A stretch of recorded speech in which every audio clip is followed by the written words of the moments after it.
Good morning, or depending on when you're watching this, good afternoon, good evening, or good night. My name's Ross, and as always told, I had a voice of radio. So today, we're going to be looking at a Marshadow card, which, to be blunt, is nuts. Our translation, of course, comes from the lovely David Hochmann over at limitlesstcg.com/translations. And, well, this is a very specific card you'll see when we get there. Retreat cost of 1 is rather nice. It means if you're playing a skateboard, he will hop on and essentially have free retreat. The weakness to darkness is a slight pain with Zoroark, but you've got 80 HP. You're not surviving too long. Honestly, the fact that you can't use Professor Round's lecture is the worst thing about the HP. Boo, hiss, etc. We have a resistance to fighting here, which is quite nice with Buzzwole running around. This is not the best thing it does against Buzzwole. And it's a psychic Pokemon, so if you want to use stuff like Spell Tag, you are welcome. Oh yeah, and you're hitting weakness against stuff like Buzzwole, that's going to be fairly relevant. Now, it's the attack we're really interested in here, but we've actually got a really nice ability as well. Once during your turn, if this Pokemon is on your bench, you may discard a stadium in play, then discard this Pokemon and all cards attached to it. This is really, really good. This is a reason to play the card in and of itself, because remember we've got all those Prism Star Stadiums at the moment. Ones like Thunder Mountain that reduce the attack cost of lightning Pokemon. Ones like Life Forest Prism Star, which let you heal 60 damage and all special conditions from a grass Pokemon. And the upcoming Black Market Prism Star, which says that darkness Pokemon with darkness energy attached give up 1 fewer prize. Yeah, that one's also pretty good.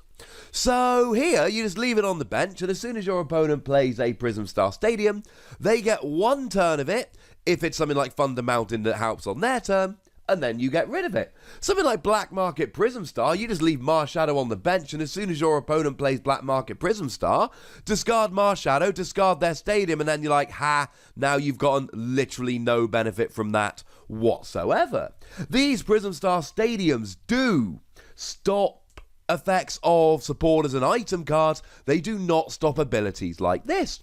Or maybe your opponent's using Brooklet Hill to search out their Pokemon. Or maybe they've got a Shrine of Punishment in play and you don't want to take 1 damage counter on each of your Pokemon EX and GX between turns. Ladies and gentlemen, you leave it on the bench and at any point you discard it and get rid of their stadium. What's really cool here is if you're about to be KO'd, let's say you've got 20 damage remaining and your opponent's getting ready for a flying flip, you can just use this, discard Marshadow, and stop your opponent getting a prize. So it saves itself, which is nice, but it's only got 80 HP. But the fact that you can just leave it on the bench and whenever you feel like it, get rid of a stadium, that's phenomenal. And the fact is, you can just leave it on the bench and wait. And your opponent knows that if they play a stadium, they're going to get 1 turn. But something like a Thunder Mountain, they're getting 1 turn, boo, hiss, etc. But something like a Black Market Prism Star or an Ether Paradise Conservation Area, they're actually getting no benefit from that whatsoever. And this is just the ancillary benefit. This is literally just a hole while you're playing it, although people will play it for the ability. But what's really great here is the attack. 1 colourless energy, 10 damage, not exciting. If your opponent's active Pokemon is an Ultra Beast, this attack does 60 more damage. Or it could read, ha ha ha, in your face Buzzwole, because this is pretty much the most blatant counter we've seen to a particular Pokemon since Heatmore was released to get rid of Durant. Heatmore came around in Dark Explorers and it was like over the top blatant. Heatmore for 1 colourless energy did 10 damage, but did 60 if the defending Pokemon is Durant, and you were hitting for weakness, so even if they were using stuff like Eviolite was popular at the time to reduce damage by 20, yeah, that didn't do nothing. Durant came out, because Heatmore got him. But Marshadow here is about as blatant for Buzzwole. It doesn't say Buzzwole, but it means Buzzwole. I mean, first of all, look at how beautifully the numbers work here. So if you take Baby Buzz, hey Nick, what you see is a Pokemon that's got 130 HP.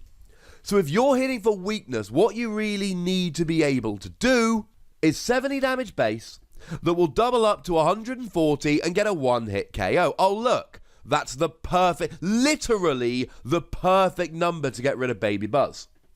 What about Buzzwole GX? Well, they've got 190 HP and a weakness 2 psychic.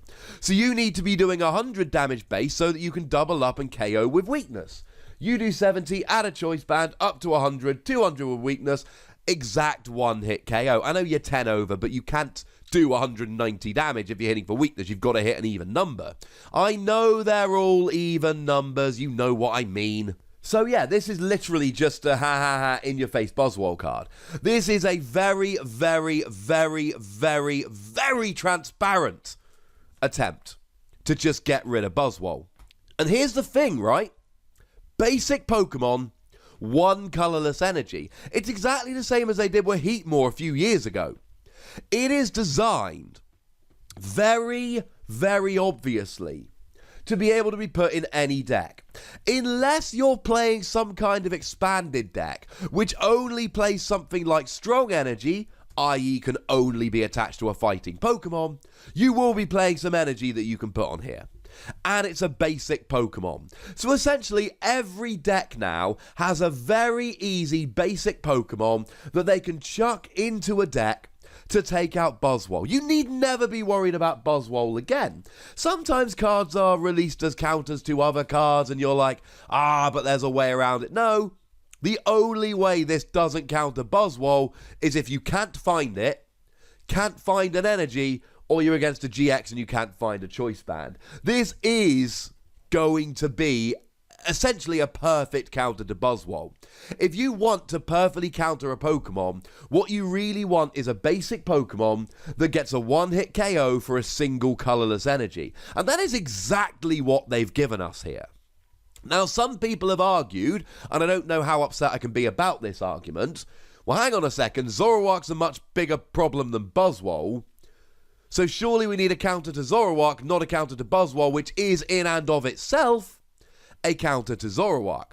That is a possible argument that you can make, and I don't know how upset I can be about you with that one. I mean, if we look at Harrogate Regionals, which was the most recent regional championships, the most recent big one, there were 2 Zoroark in top 4, there were no Buzzwole in top 4.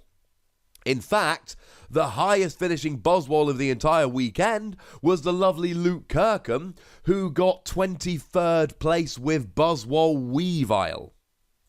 Yeah. So, do we really need a giant counter to Buzzwole right now?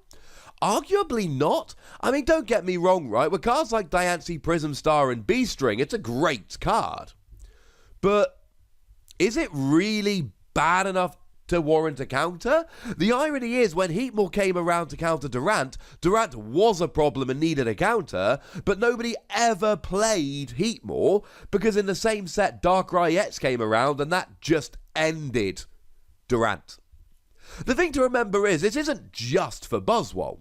You're going to be doing quite a lot of damage to a bunch of Pokemon. So the Nihilego, which is a really good one-card tech from Lost Thunder, that will go down in one hit here because it's weak to Psychic, so you will be getting that one.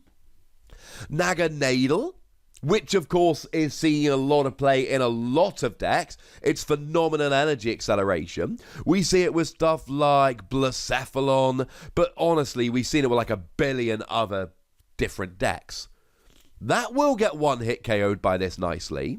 Now, Naganadel GX, you're actually going to be 10 damage away because of a choice band and weakness, you're hitting 200, but Shrine of Punishment will do it if you're absolutely desperate. Worth pointing out at this stage that Necrozma is not an Ultra Beast.